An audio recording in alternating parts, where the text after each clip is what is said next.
Quiz Lady. It's currently on Hulu. It has audio description. Yay! Yeah, everybody give a big round of applause for Hulu for audio description. Yay!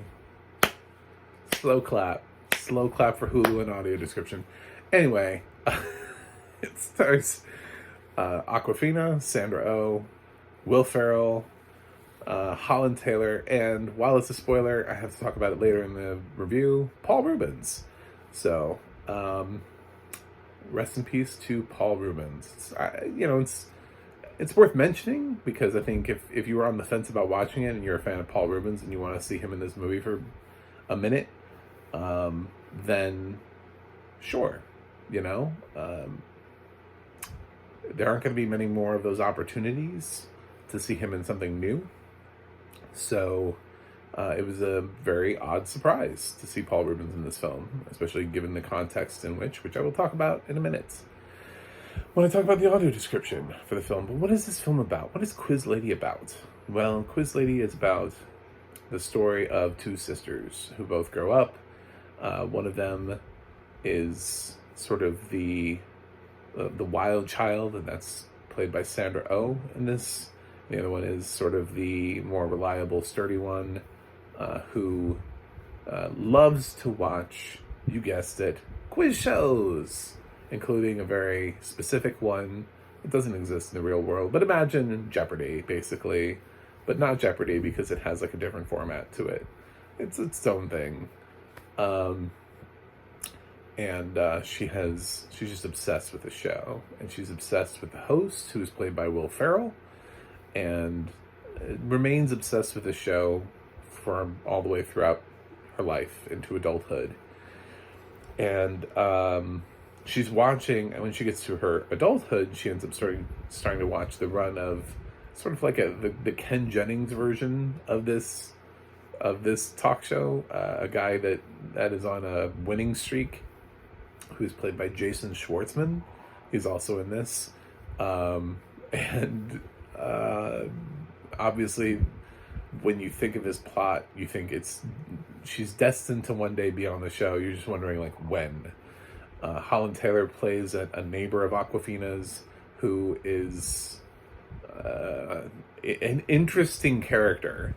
My favorite part was when she's introduced, immediately, great way to not like somebody and to immediately get that Karen vibe from somebody, or was the line of dialogue where she's like, your mail carrier left this package in front of my door again. And I was like, her mail carrier? Like, you have a different one? Like, is Awkwafina so special that she has her own mail carrier? Like, what is the suggestion there?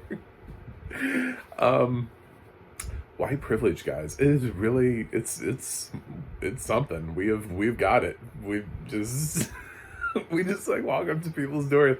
Your mail carrier left this package and I could have tripped. And it's like, you realize that you're my neighbor, so you have the same mail carrier, right? So, like, we have the same people.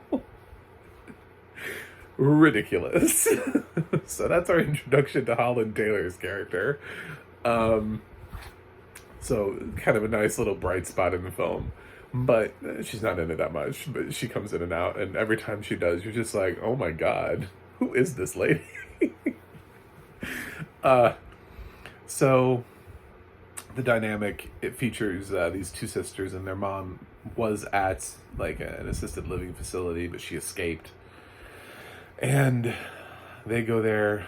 They get called. They haven't seen each other in a little while, but they get called, and the assisted living facility is like, well, we can't really take your mother anymore. So there are a lot of jokes. I don't want to ruin all of them, but so they find out that their mother, when they find her, will not have a place to go. But it doesn't seem like it's a problem. She left an escape note that says, headed off to so and so place with this guy. Like, she met a guy and just left. But it puts these two sisters back together, and Sandra Oh's a mess. She wanted to be an actress a long time ago, and now she's just sort of all over the place. And Awkwafina is the reliable one, the one that actually has her life together.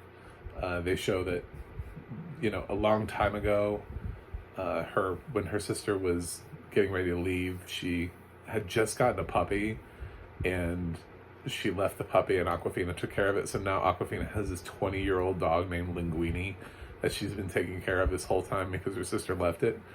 And so there are a lot of solid running jokes throughout the thing that are cute.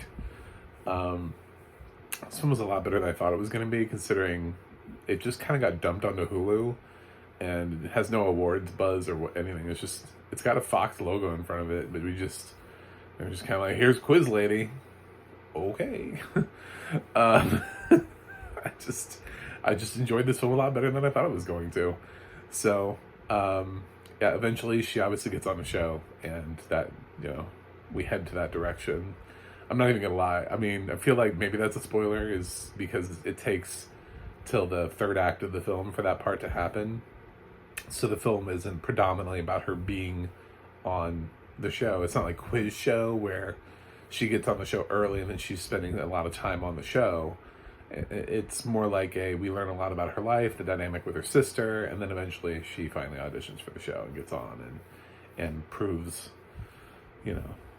that being a super fan pays off.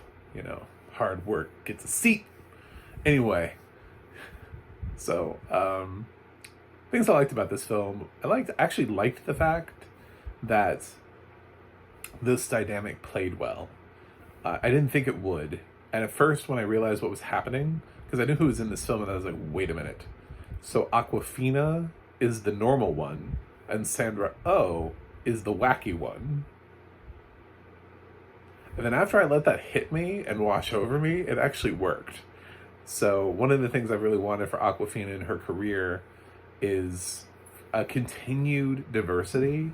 I want to see her stopping to play these sort of crackhead roles that she constantly gets offered, so that we can take her more seriously when she's in roles like this, because she's a very good actress. But the problem is that if she constantly just gets offered the same thing, if she's always the unreliable one, it makes it really hard to kind of look at a film like this going into it and knowing and be like, oh, she's the reliable one. I didn't know which one was the reliable one here. I assumed it was Sandra Oh. I was wrong, and pleasantly so, because as I started feeling out the dynamic, I thought they both did fantastic jobs in two roles that I would have flipped them. If this was me at the casting table, I would have been like, well, obviously Sandra Oh's the reliable one, right? And Aquafina's the wild one? Like, what are we doing here? So, but it actually worked for me. I actually liked the dynamic. I thought they both played it really well. Sandra Oh does a really good job with the comedic stuff that she's given. It's weird to say that she's given more comedic stuff than Aquafina, but she is. Aquafina has a lot more of the straight man stuff than Sandra Oh does. So that was surprising, but a welcome surprise. I liked how with Will Ferrell's character, they played him genuine, because we could have gotten to a point in the film where he just turns out to be a dick, but he is absolutely genuine. They did a very sort of Alex Trebek thing with him, where the person he is on camera is the person he is off stage. So he's not a douche. Holland Taylor offers her own brand of comedy for this role. It's sort of delightful. The few minutes that she's, every time that she pops up, she's not in it. She's not a star of the film, so it's basically the two sisters and then everybody else. And then Jason Schwartzman for the few minutes. He's good at being a brat, and he plays a brat here. So it's an entitled little brat. So good casting, good structure. They're all fine. They all work well together. I suppose not everything makes sense, but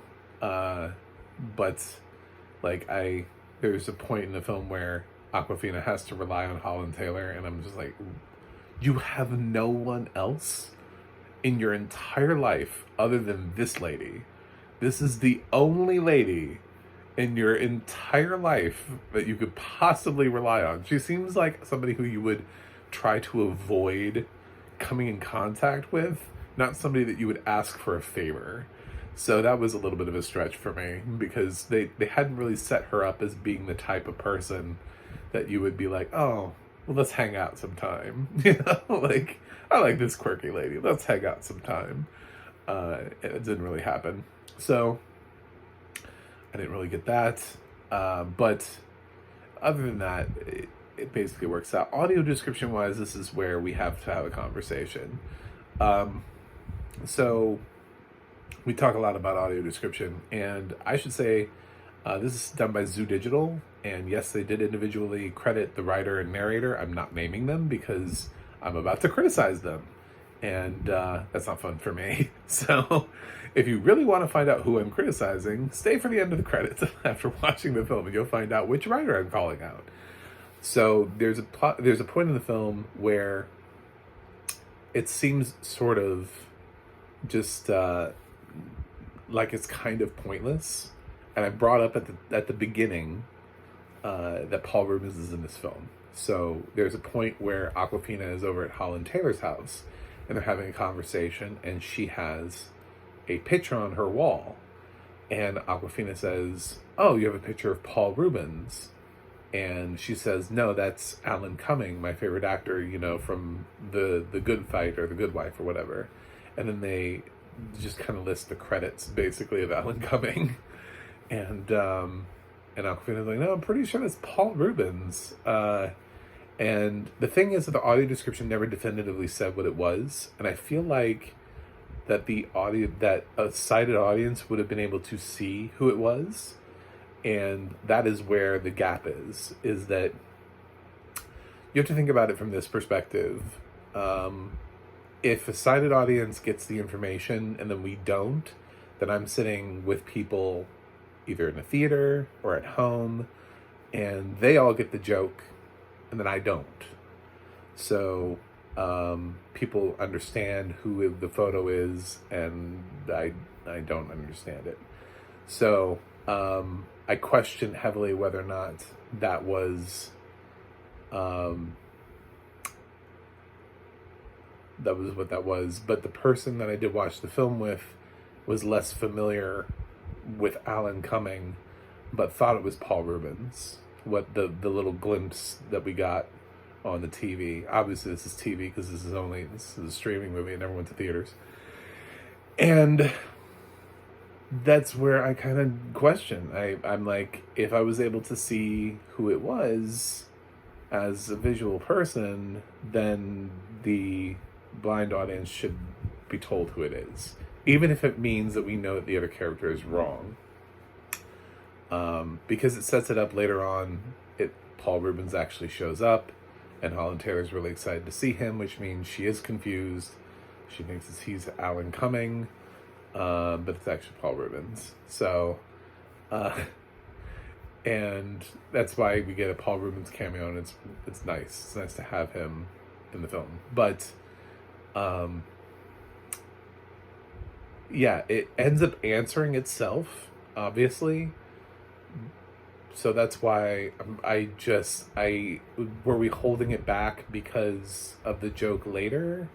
Were we holding it, you know, I don't know. I don't really know what the thing is, but if I kind of question that in terms of would I have been able to understand that.